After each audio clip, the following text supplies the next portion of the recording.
नमस्कार, मैं सुमन कविया, सहायक आचार्य हिंदी, राजकीय महाविद्यालय छतरगढ़, जिला बीकानेर। आज हम आदिकाल के प्रसिद्ध कवि विद्यापति, जिनको अभिनव जयदेव भी कहा जाता है, मैथिल कोकिल भी वो कहलाते हैं, उनकी पदावली का अध्ययन करेंगे। यही उनकी अक्षय कीर्ति का आधार ग्रंथ भी है।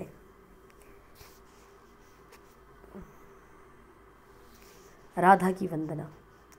देख देख राधा रूप अपार, अपूरब के विहि आने अब मिलाओल, खिति तल लाबनी सार, अंग ही अंग अनंग मुरछायत हेरय पड़े अधीर, मनमत कोटि मथन करु जे जन से हेरी मही मधिगीर, कत कत लक्ष्मी चरण तल नियो छावी, रंगिनी हेरी विभोरी, कत अभिलाख मन ही पद पंकज, अहो निशिकोर अंगोरी। अपूरब यानी अपूर्व, अनोखा, विहि यानी विधाता, आनि यानी अन्य, खिति यानी क्षिति धरती, लावनी सार यानी लावण्य का सार, अनंग कामदेव, मुरझायत यानी मूर्छित हो जाता है, हेरी यानी देखकर, अथीर यानी अधीर, मनमथ यानी कामदेव, गिर यानी गिर पड़ते हैं, पछाड़ खाते हैं, कत कत कितनी, लक्ष्मी यानी लक्ष्मी, न्योछिय यानी न्योछावर, रंगीनी यानी सुंदरिया, हेरी देखकर, विभोरी भाव विभोर, अहोनिश यानी रात दिन, अगोरी प्रतीक्षा करके, कोर यानी छोरिया किनारा। प्रस्तुत अवतरण विद्यापति की पदावली से रचित है। इसमें राधा की वंदना के साथ उसके अतिशय सौंदर्य का चित्रण किया गया है। राधा के अतिरिक्त कवि ने श्री कृष्ण को भी बहुत सुंदर बताया है। कवि कहता है कि राधा के अपार सौंदर्य को देखिए। कवि राधा को अत्यंत सुंदर मानकर उसे विधाता की सृष्टि मानने में संदेह करता है। वह कहता है कि जिस ब्रह्मा ने इस सृष्टि की रचना की, उसी ने राधा को नहीं रचा। कारण यही है, वह इतने अपूर्व अनोखे रूप की रचना नहीं कर सकता। वह विधाता कोई और है, जिसने सृष्टि के समस्त लावण्यमय पदार्थों का सार लेकर राधा के सौंदर्य को बनाया है। राधा के अंग अंग के सौंदर्य को देखकर अनंग यानी कामदेव अत्यंत अधीर होकर मूर्छित हो जाता है। अंग अनंग में सभंगपति यमक अलंकार है।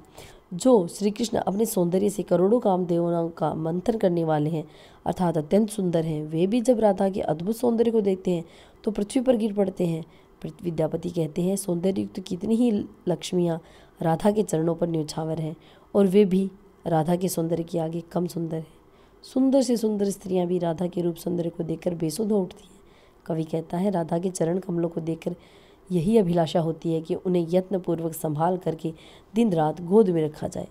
विशेष यहाँ कवि विद्यापति ने राधा के सौंदर्य को अलौकिक बताया है।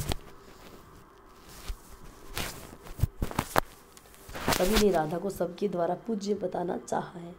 अनुप्रास, पुनरुक्ति, व्यतिरेक अत्युक्ति अलंकार है। पद योजना मधुर, ललित और श्रृंगार रस की व्यंजक है। कवि ने कल्पना शक्ति का परिचय दिया है। यहाँ राधा को कृष्ण से अधिक महत्व दिया गया है। आज पेखल नंद किशोर, केली विलास सबहु तज तेजल, अहनिह बहे रहे विभोर, जब धरी चकित विलोके विपिन तट, पलटी आओल मुख मोरी, तब धरी मदन मोहन तरु कानन, लोटे धीरज छोरी, पुनि सुनी पुनि फिर सोए नयन, जदि हेरब पाओ बा चेतन नाह, भुजंगिनी दंसी पुनि जदि दंसरु तभी समय विष था, अब शुभ खन धनि मणि में भूषण भूषित तनु अनुपाम, अभिसरु हृदय वल्लभ हृदय विराजय, जनि मणि कंचन दाम।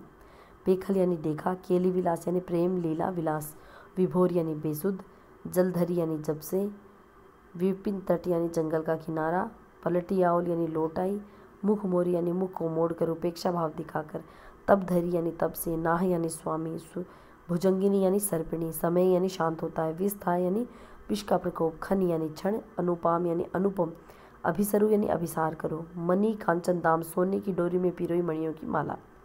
प्रस्तुत अवतरण कवि विद्यापति द्वारा रचित पदावली से लिया गया है। इसमें बताया गया है कि कृष्ण की दूरी राधा के पास जाकर उसे कृष्ण की विरह दशा बताती है, ताकि वह उनसे मिलने के लिए अभिसार करे और प्रीतम कृष्ण के प्रति पूरी आसक्ति रखे। मैथिल कोकिल विद्यापति के अनुसार दूती कहती है, हे राधा, मैंने तुम्हारे विरह में व्याकुल श्री कृष्ण को देखा है। विरह वेदना के कारण अब तो उन्होंने प्रेम लीला आदि सभी छोड़ दी हैं और रात दिन तुम्हारी स्मृति में बेसुध बेहाल रहते हैं। जब से तुम चकित नेत्रों से उन्हें जंगल के किनारे देखकर और मुंह मोड़कर वापस चली आई हो, तब से श्री कृष्ण जंगल में धैर्य त्याग कर अधीर होकर वृक्ष के नीचे खड़े हुए हैं। आशय यह है कि तुमने श्री कृष्ण को जहाँ पर देखा, अब भी वे उसी जगह पर तुम्हारे विरह में व्याकुल होकर खड़े हैं। यदि तुम फिर से अपनी उन्हीं मद भरी आंखों से देख लोगी तो वे फिर चेतना पा लेंगे, क्योंकि सर्पणी एक बार काटकर यदि उसे जगह फिर काटे तो उसके विष के प्रकोप का शमन हो जाता है। हे सुंदरी, अभी भी वह शुभ क्षण है, इसलिए तुम अपने अनुपम अर्थात अतिशय सुंदर शरीर को मणिमय आभूषणों से सुसज्जित करो और प्राण प्रिय श्री कृष्ण के पास अभिसार कर उनके हृदय में उसी प्रकार विराजो जैसे सोने की डोरी में मणियों की माला अलंकृत होती है। अभिप्राय यह है कि जिस प्रकार छाती या गले में स्वर्णिम मणिमाला पड़ी रहती है, उसी प्रकार तुम भी उनके हृदय में लिपट जाओ, शीघ्र अभिसार करो और उन्हें आलिंगनबद्ध हो जाओ। राधा के प्रति श्री कृष्ण की प्रेमासक्ति व्यंजित हुई है। इससे राधा को तुरंत प्रीतम के पास जाने का संदेश मिला है। नायिका के कारण श्री कृष्ण व्याकुल हैं, अब वह नायिका ही उन्हें होश में ला सकती है। अनुप्रास, उपमा, काव्यलिंग अलंकार है, लोकोक्ति है।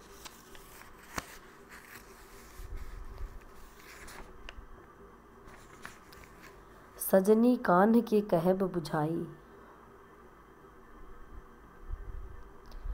रोपी प्रेम बीज अंकुर मूडल, बाचव कौन उपाई। तेल बिंदु जैसे पानी पसारिय, ऐसन मोर अनुराग। सिकता जल जैसे छन ही सुखाए, सखी तैसन मोर सुहाग।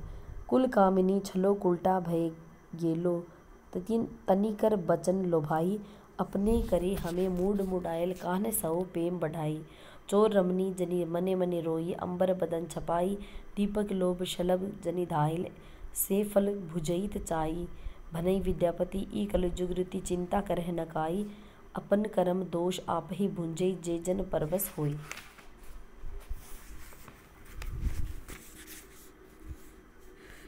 कहब बुझाई यानी समझाकर कहना। बीज यानी बीज, भूडल यानी तोड़ दिया, पसारी यानी फैलता है, सिकता यानी रेत राशि, सोहाग यानी सौभाग्य, तनिकर यानी उनके श्री कृष्ण के, मूड मुडाइल यानी बदनामी कराई, चोर रमनी यानी चोर की पत्नी, मने रमे हृदय में व्यथित होकर, अंबर यानी वस्त्र, शलभ यानी पतंगा, भुजैत यानी भोगना ही चाहिए, भनई कहते हैं, भुंजई यानी भोगता है।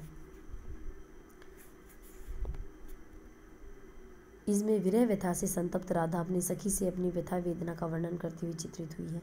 राधा कहती है कि हे सखी, तुम प्रीतम श्री कृष्ण को समझाकर कह देना, मेरे प्रेम का बीज बोकर उन्होंने ही जब से उसे अंकुर को तोड़ दिया है, तो मेरे बचने का क्या उपाय हो सकता है। कहने का भाव यह है कि जब प्रीतम ने प्रेम करके धोखा दे दिया, प्रेम संबंध तोड़ दिया, तो मेरा जीवन जीना ही व्यर्थ है।